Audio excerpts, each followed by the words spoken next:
Voilà, mes amis, on va commencer un autre texte maintenant du Rabbi de Lubavitch, que j'appelle la couronne d'Israël, et je vais lire, expliquer et traduire.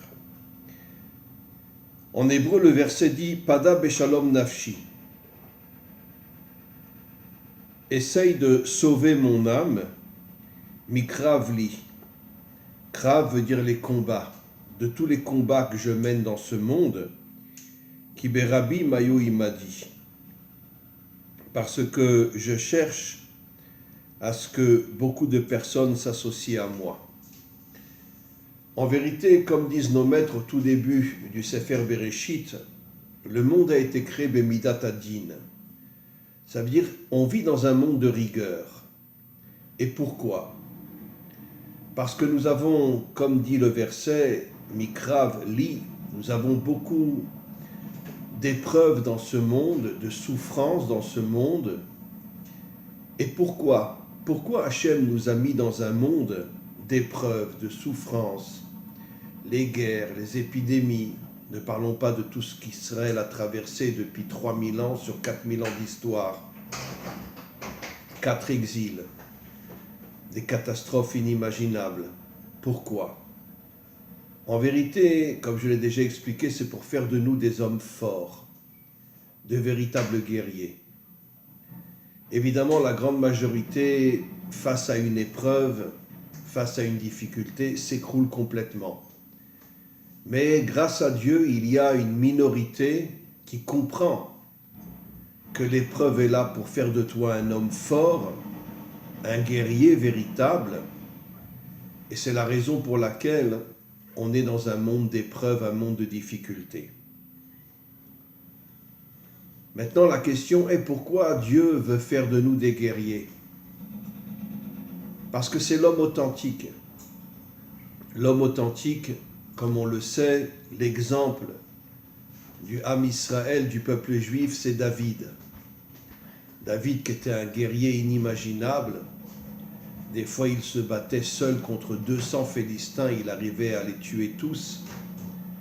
Mais en même temps, un homme d'une spiritualité inimaginable. C'est lui qui a écrit les psaumes. Donc c'est l'union entre l'âme et le corps. Le corps n'a pas été créé pour uniquement profiter de la vie. Et dès qu'on est face à une épreuve, on s'écroule complètement. Le corps a été créé pour surmonter toutes les difficultés qu'il y a dans ce monde. Et c'est grâce à la connexion avec l'âme que j'appelle la Emouna.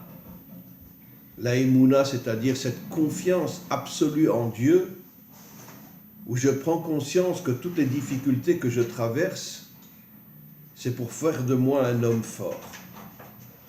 On va continuer. Umevaer Baal Geoula b'Ma'amaro, un des maîtres, Lubavitch, dit De'atam al ze shemilchama nikret beshem krav. Pourquoi la guerre contre les épreuves, contre les difficultés est appelée krav? Krav veut dire effectivement un combat, mais krav vient aussi du mot karov qui veut dire être proche. Milachon kirouv, le mot krav qui veut dire la guerre signifie aussi être proche. Il va expliquer. Ki inyan hamilchama hu shekol echad mishnei halochamim rotze lenatzar et hasheni. Quand il y a une guerre entre deux peuples, chacun veut bien sûr gagner et surmonter l'armée qui est en face de lui. Et c'est la raison pour laquelle, on le voit bien sûr, les deux armées se rapprochent l'une de l'autre. C'est pour ça que le mot « krav » qui veut dire « guerre » signifie aussi se rapprocher. Parce que chacun veut être proche de l'autre pour essayer justement de le vaincre. Ou l'arnia auto et de l'affaiblir. Ou birde lif'ol beze shelochem kenegdo shiuchlal bo. Mais pour pouvoir vaincre l'ennemi qui est en face de toi, ou dafka yede akirouv, tu dois te rapprocher de lui, chez mitkarev elav, te rapprocher de lui et le combattre. C'est pour ça, encore une fois, que le rabbi dit Krav, Milachon Kirouv, Krav qui veut dire la guerre, signifie en vérité se rapprocher de son ennemi afin de le vaincre. Ve'al derer ze, maintenant, le rabbi va se servir de ce qu'il a expliqué pour justement parler maintenant de l'âme divine et de l'âme animale. Comme on le sait, on a en nous une âme animale qui veut nous faire tomber dans l'extériorité de ce monde, mais on a aussi une âme divine qui est là pour purifier l'âme animale et faire de nous un homme authentique. Ve'al derer ze hu be'amilchama de nefesh ha'elokit ve'nefesh ha'behemit. Maintenant, le rabbi explique que c'est exactement le même problème que nous avons entre l'âme divine et l'âme animale. Deikar hamilchama hi beshat hatfila. Et comment qu'on arrive à réunir, à rapprocher l'âme divine de l'âme animale, c'est essentiellement au moment de la prière et aussi au moment de l'étude de la Torah.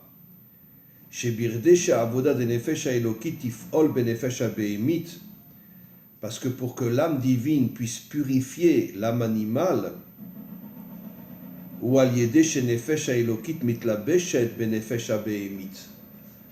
l'âme divine rentre dans l'âme animale afin de la purifier de toutes les saletés qu'il y a dans ce monde.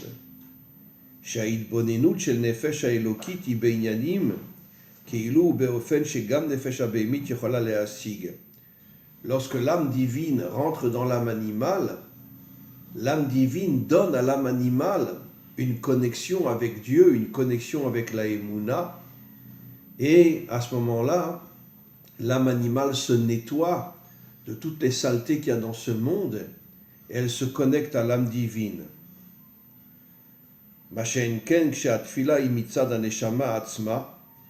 Et là, le rabbi dit quelque chose de très important. C'est pour ça que la prière ne doit pas être uniquement du côté de l'âme divine. Parce que dans ce cas-là, si c'est uniquement avec l'âme divine que je prie, je laisse de côté mon âme animale et une fois que j'ai fait terminer ma prière, je retombe dans l'extériorité de ce monde.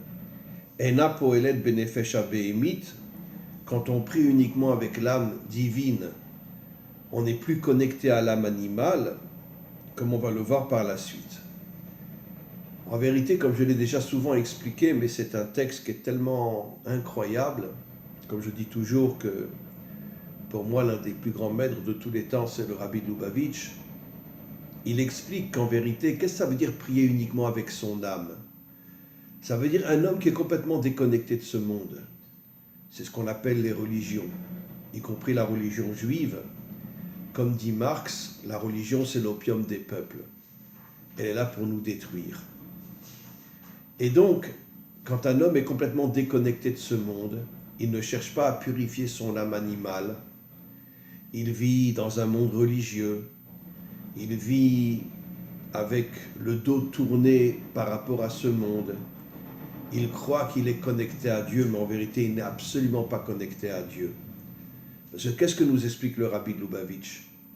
Tout le travail de l'homme, c'est de purifier son âme animale. C'est-à-dire d'être dans ce monde, d'avoir un travail, d'avoir des activités dans ce monde, mais en même temps être un homme propre, un homme droit, un homme juste. Celui qui ne vit qu'avec son âme divine vit dans l'illusion la plus totale, comme l'explique le Rabbi. Il vit finalement dans ce que Marx appelle l'opium des peuples. Il croit qu'il est avec Dieu, mais en vérité il se drogue complètement. Parce que nous avons été créés, comme je l'ai expliqué tout à l'heure, dans un monde de rigueur. Et le monde de rigueur demande à l'homme de surmonter toutes ces épreuves, d'avoir une émouna inimaginable. Et c'est pour ça qu'on est dans ce monde. On est dans ce monde pour justement être affronté à toutes les difficultés de ce monde et les surmonter. Veine birur nefesh habehemit al yideh shenefesh haelokit mitlabeshet benefesh habehemit. Maintenant, le Rabbi reprend et il dit comment l'âme divine arrive à purifier l'âme animale. Ou Inyan Shel Milchama. C'est une guerre entre l'âme divine et l'âme animale. Ça veut dire que l'âme animale essaye de nous faire tomber dans l'animalité.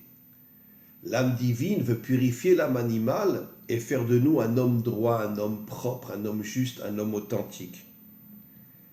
Et donc il y a une guerre entre l'âme divine et l'âme animale, parce que l'âme animale ne supporte pas l'âme divine, et malheureusement dans beaucoup de cas, l'âme divine se détourne complètement de ce monde matériel et vit dans les fantasmes et l'illusion de croire qu'elle est connectée à Dieu, mais en vérité, tant qu'elle n'a pas purifié l'âme animale, elle n'est absolument pas connectée à Dieu. De'inyan milchama, ou qu'est-ce que c'est la guerre qui est entre ces deux âmes? Sheyesh mineged vetzarich lilchom imo, c'est-à-dire donc il y a un conflit entre ces deux âmes, et c'est pour ça qu'il est marqué Veine pada beshalom nafshi, le verset qu'on a lu tout à l'heure. On demande à Dieu de nous aider à ramener notre âme animale vers la paix. C'est-à-dire, d'une certaine manière, comme des fois, il y a une guerre, et puis après, il y a la paix entre les deux peuples qui ont fait cette guerre. Prenons l'exemple de l'Allemagne qui s'est battue contre l'Europe entière. Bon, après, il y a eu la paix. Aujourd'hui, il y a la paix entre la France et l'Allemagne, et entre tous les pays européens et l'Allemagne. Pourquoi? Parce qu'au départ, la guerre veut détruire celui qui est en face de toi, mais finalement, avec le temps, on comprend qu'on a besoin de l'unité. Et l'unité, c'est justement l'union des contraires. Et c'est exactement ce que le rabbi explique. Au départ, quand l'âme divine voit que l'âme animale est tombée dans toutes les saletés de ce monde, c'est évident que l'âme divine va se battre contre l'âme animale. Mais pas dans le but de la détruire, dans le but de la ramener à l'unité. L'âme animale représente la matérialité, l'âme divine représente la spiritualité. Ce sont deux notions qui sont à l'extrême opposé l'une de l'autre, mais ces deux âmes vont s'unir. L'âme divine va accepter la matérialité, et l'âme animale, matérielle, va accepter la spiritualité. Ou chez Pidion de Nefesh Elokit me'agalut de Nefesh Behemit eina beofen de milchama. Et donc, la finalité est que l'âme divine va s'unir à l'âme animale, l'âme divine va sortir l'âme animale de l'exil. Et là, le rabbi dit quelque chose d'absolument incroyable. Qu'est-ce que c'est l'exil en vérité? C'est tomber dans l'extériorité. Comme on le sait, ça fait 3000 ans qu'on est en exil sur 4000 ans d'histoire. Prenons Israël aujourd'hui, 80 à 90% des Juifs ne font pas Shabbat, ne mangent pas kasher et n'accomplissent aucun commandement. Pourquoi? Parce que le peuple juif, ainsi que l'humanité tout entière, puisque comme je le dis toujours, Israël n'est qu'un échantillon de l'humanité tout entière, Israël, comme l'humanité tout entière, est tombé dans l'extériorité de ce monde. C'est-à-dire qu'on ne veut plus de Dieu. On peut comprendre pourquoi on ne veut pas de Dieu, parce qu'il se passe tellement de catastrophes dans ce monde que la majorité des hommes se disent « Dieu n'existe pas ». Parce que s'il existait, comment qu'on traverserait des souffrances tellement inimaginables, comme les guerres, comme les épidémies et tout ce que Israël a traversé, les pogroms, l'Inquisition, les croisades et la Shoah surtout. Et donc je peux comprendre qu'un juif, après être sorti d'Auschwitz, dit « c'est sûr que Dieu n'existe pas ». Je le comprends et je le respecte, surtout s'il a été à Auschwitz et qu'il a traversé ce qu'il a traversé. Mais d'un autre côté, comme le dit le Zohar, juste avant la délivrance finale, des millions de Bnei Adam feront Teshuvah, ainsi que des millions de Juifs feront Teshuvah aussi. Parce qu'ils vont comprendre que finalement ils sont tombés dans l'extériorité de ce monde et que le monde de l'extériorité nous fait tomber dans la faute, nous fait tomber dans la débauche, nous fait tomber dans l'idolâtrie, et ils reviendront vers le vrai Dieu. Be'inyan habirush al yedei esek haTorah. Maintenant, le rabbi explique quelque chose d'important. La chose la plus importante, c'est l'étude de la Torah. Excusez-moi un instant.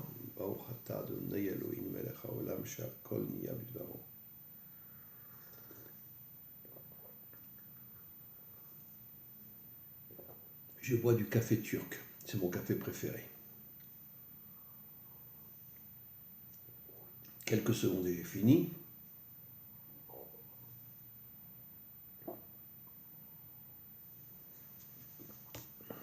Alors, la chose la plus importante, peut-être plus importante encore que la prière, c'est l'étude de la Torah.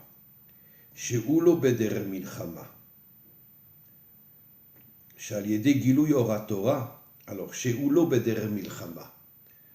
Quand un homme étudie la Torah d'une manière authentique, il n'a plus besoin de faire la guerre contre son âme animale. Pourquoi? Parce que la Torah, quand on l'étudie d'une manière sincère, authentique, elle dégage des énergies positives, comme on va le voir, elle dégage des lumières qui rentrent dans l'âme animale et qui purifient l'âme animale. She'al yedei gilui or haTorah, lorsque l'homme authentique étudie la Torah authentique, à ce moment-là, la Torah dévoile une lumière, au bitul hara be'etzem, et cette lumière nettoie le nefesh habehemi, l'âme animale, et cette lumière purifie l'âme animale. Ve'al derer zeu betfila. On a la Torah, mais on a aussi la prière authentique. She'al yedei ha'ava shelemala mita'am ve'da'at. Quand un homme aime Dieu, même s'il ne le comprend pas, comme dit le rabbi, shelemala mita'am ve'da'at. C'est sûr que dans ce monde, quelqu'un peut comprendre Dieu, quelqu'un peut comprendre ce qui s'est passé à Auschwitz, à Treblinka, les pogroms, l'Inquisition, les croisades. Les croisades, comme je l'ai dit, que les croisés ont traversé toute la France, ont rentré tous les juifs dans les synagogues, hommes, femmes, enfants, nourrissons, ils les ont brûlés vifs. Quelqu'un peut comprendre, mais où est Dieu? Mais lorsqu'on a la émouna authentique, comme dit le rabbi, et cette émouna nous donne un amour de Dieu qui est complètement au-dessus de notre compréhension, à ce moment-là, chez Mitzad, Bechinat, Chai Yechida, l'homme atteint les deux niveaux les plus hauts de l'âme qu'on appelle la Chaya et la Yechida. Et à ce moment-là, grâce à cette connexion dans l'étude de la Torah ou dans la prière authentique, avec les deux niveaux les plus hauts de l'âme, Mitbatli Maret Sonot de Nefesh Habehemit, toutes les tentations, toutes les séductions de l'âme animale sont complètement annulées. Je vais expliquer dans quelques instants. Ve'apidion de Nefesh Haelokit me'agalut de Nefesh Habehemit ou be'ofen de Shalom, et l'âme divine arrive à sortir l'âme animale de l'exil, c'est-à-dire de l'extériorité de ce monde, et c'est pour ça qu'il est dit Pada Beshalom Nafshi, libère mon âme animale, sors-la de l'exil. Alors, je vais expliquer quelque chose de très très important. Comment un homme, dans le monde d'aujourd'hui, avec toutes les difficultés qu'il y a, avec le fait que la grande majorité de toute la population mondiale, y compris en Israël, n'est plus connectée à Dieu. Comment qu'on peut, malgré tout, comprendre que Dieu existe, même si on ne le comprend pas, même si tout ce qu'on traverse dans ce monde sont des choses difficiles et on ne le comprend pas. Alors justement, le rabbi l'explique.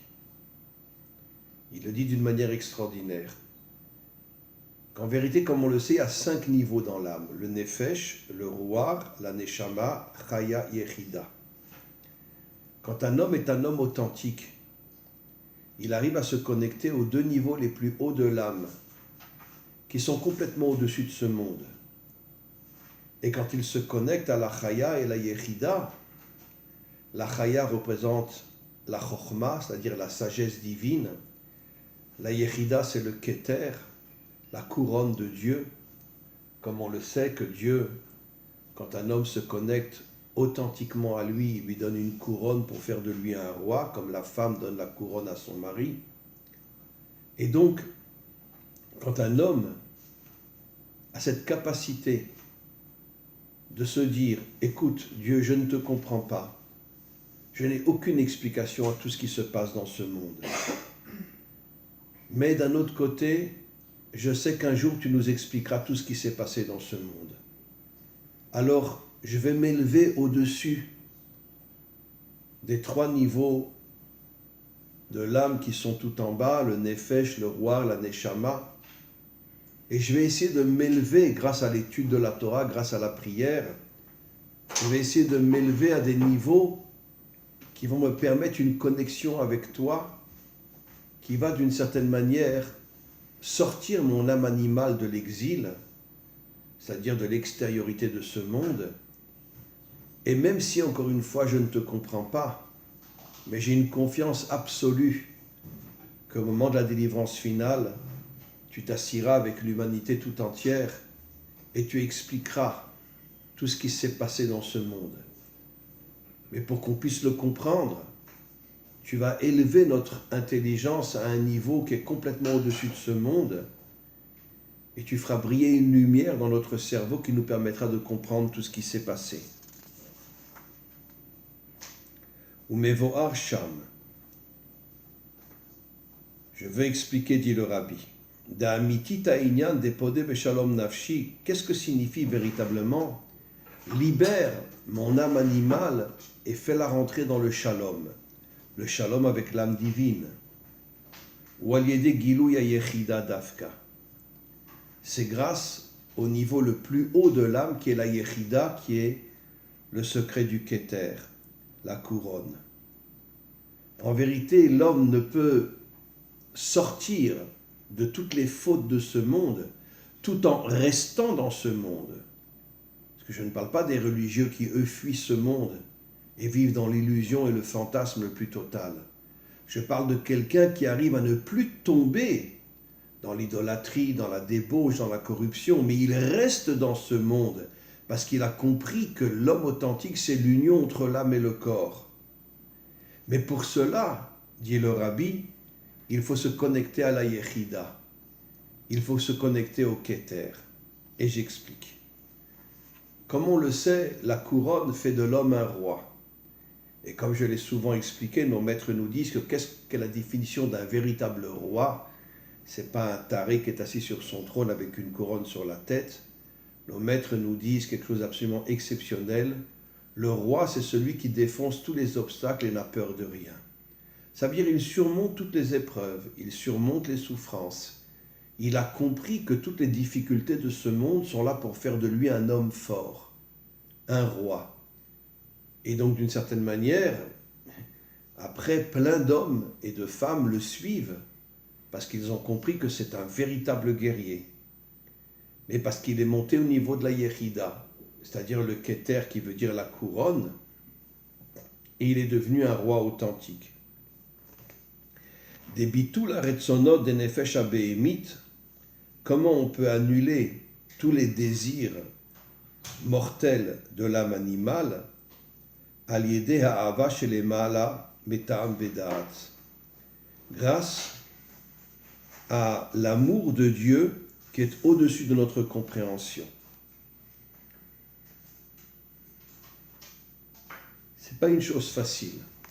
Parce que quelqu'un qui traverse des épreuves, quelqu'un qui a vu toute sa famille assassinée, quelqu'un qui était à Auschwitz, qui était à Treblinka, qui a vécu des pogroms, mais qui a vu toute sa famille assassinée, comment il peut encore avoir un amour de Dieu? Alors on va continuer, on va voir.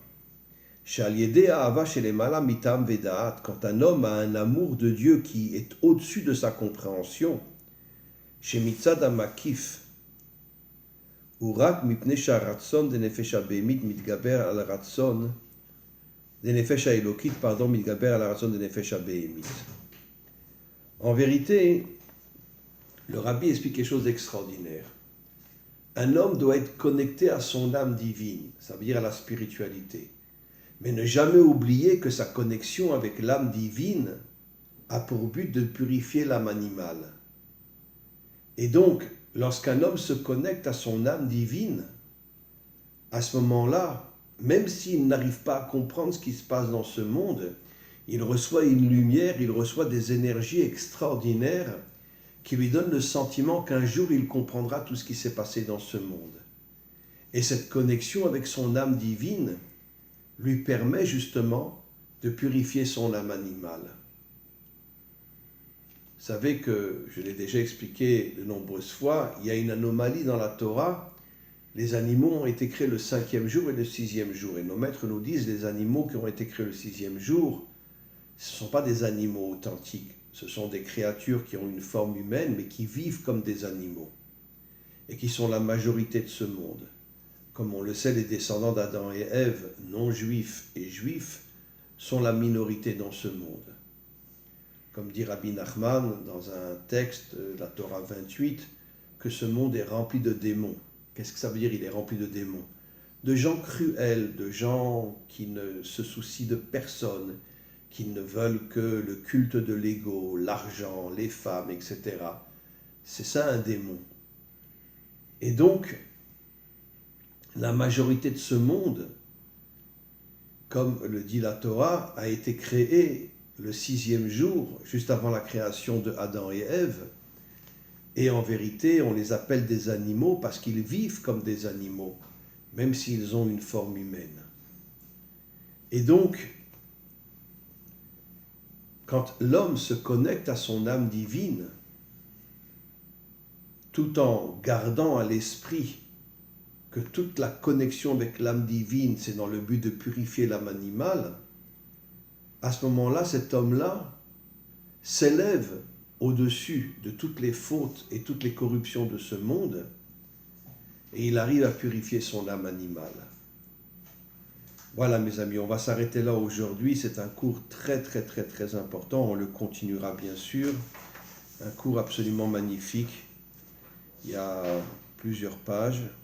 Après, je vois que le Rabbi parlera du Mashiach aussi. Et donc, Be'ezrat Hashem, je fais un petit résumé. L'homme authentique n'est pas le religieux, ni le laïc. Le religieux est mort parce qu'il a une âme sans corps. Le laïc est mort lui aussi parce qu'il a un corps sans âme. L'homme authentique, c'est l'union entre l'âme et le corps, qui malheureusement aujourd'hui ne peut pas durer trop longtemps, parce que depuis la faute de Adam et Ève, le monde est un monde de mort. Au moment de la délivrance finale, au moment de la résurrection, il y aura cette connexion entre l'âme et le corps qui sera éternelle, et on redeviendra des hommes authentiques. On arrivera à purifier notre âme animale grâce à l'âme divine. Be'ezrat Hashem, Amen ve Amen.